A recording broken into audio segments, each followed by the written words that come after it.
next guest played Sulu on Star Trek, and beginning next Tuesday, you can see him on the new CBS show Secret Talents of the Stars. We're thrilled he's here. Please welcome George Takei.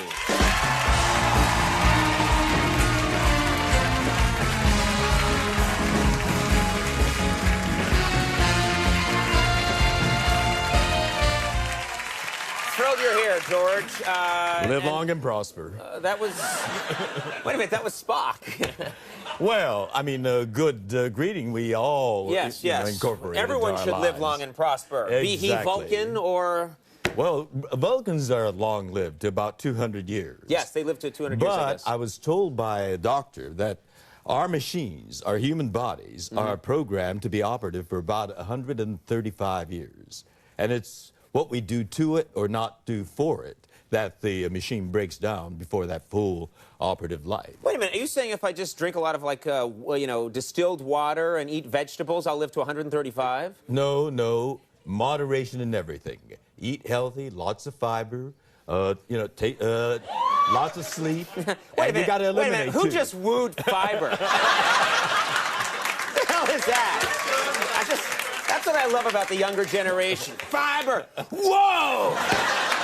Totally. If he mentions fiber tonight, I'm gonna woo. Now, we have so much to talk about.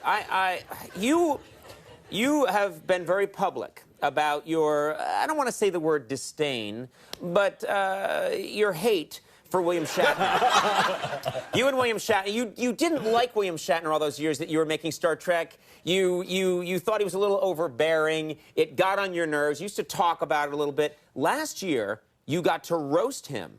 There was a William Shatner roast. You got to get up and roast him, and you really went after him. That must have been cathartic for you, right? Oh, we have a 40-plus year history. Yeah. And, all the others are good friends. I mean, we are You like family. the rest of these Star Trek They're gang. wonderful people. Yeah. But Bill has always been, for example, 40 years together, and he still couldn't pronounce my surname properly. You're George Takei. Yeah, but he kept pronouncing it Takei. Right. And I kept correcting him. I couldn't get it into his noggins. Right. So I thought I'd give him a way to rhyme that would stick with his head. Easy for him to remember, yeah. I told him, Bill, it's Takei, just like your toupee. Rhymes with toupee. Right. Couldn't get it into his noggin, so I got it on his noggin. You also got very racy in your celebrity roast. Racy? Yeah, Oh. Well, the other thing about Bill, he has a special acting style. Right. It's very staccato, gasping, Right, we've got to. Exactly. Yeah, right. And I thought it sucked. And so...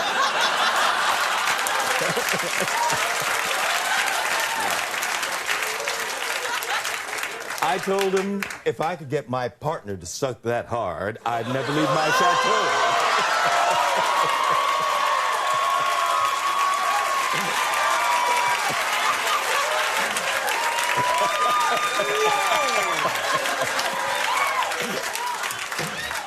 Oh, okay then. Now Can that we say you can that? woo, yeah. At this hour? Suddenly, Bran doesn't sound so cool, does it? What did William Shatner say to you after the celebrity roast? Well, did he say anything to you? Well, I went up to him. Yeah. And gave him a big hug. Right. And he whispered into my ears, "You really meant that, didn't you?" And what did you say? I just said, "Good luck, Bill." Yeah. Live long and prosper. Yeah. You are, of course, just a terrific gig, announcer on the Howard Stern Show. Ah, yes. How did you get involved with Howard Stern? I don't understand how this even happened. Well, in the early 90s, about 90 or 91, I was doing a play here. And when you're doing a play, your publicist gives you your assignment to promote the play. Right. And I didn't know Howard from Adam. I was given this address on Madison Avenue, went there, and they asked me to wait in the green room. I was seated there flipping through some magazines, and they had this radio program on. It was the coarsest, most disgusting conversation, Right. I said to the guy next to me, why can't they get some nice music on? I mean, this is really offensive, Right. He said, that's the show we're waiting to go on. You had no idea who Howard Stern was? I had no idea. Wow. I was taken aback. Yeah. And then they came to usher me to the studio, met this tall, skinny, wild-haired guy. Yeah, yeah. And I said, good morning, how are you? And he said, oh, you have a deep voice. Anyone with a voice that deep has got to have a big dong. I said, are we on the air? Yeah. And that was my introduction to Howard Stern. It's not really the... Yeah. It's not exactly the Charlie Rose show.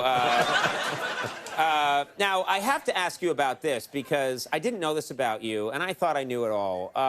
But you, for a while, to make money, you got a job dubbing. You dubbed a Godzilla movie. Is that right?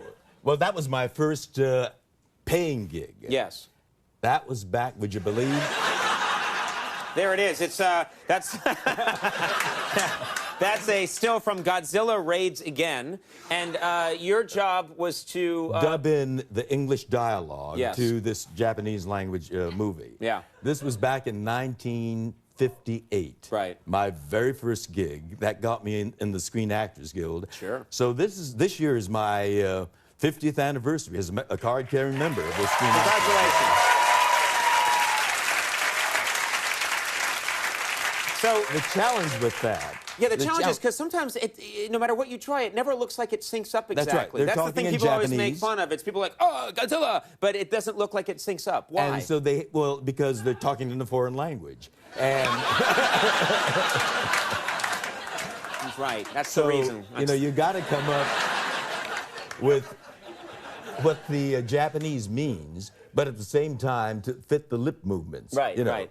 And there was one word that we just couldn't find the word that captured the meaning of the word. Mm-hmm. The word in Japanese was bakayaro, which means stupid fool, or you foolish thing you, or that silliness. Right. And we tried everything, but it just wouldn't fit that bakayaro lip movement. Right. Until one of the writers came up with the idea, and it worked. Because it fit the mouth movements, yeah.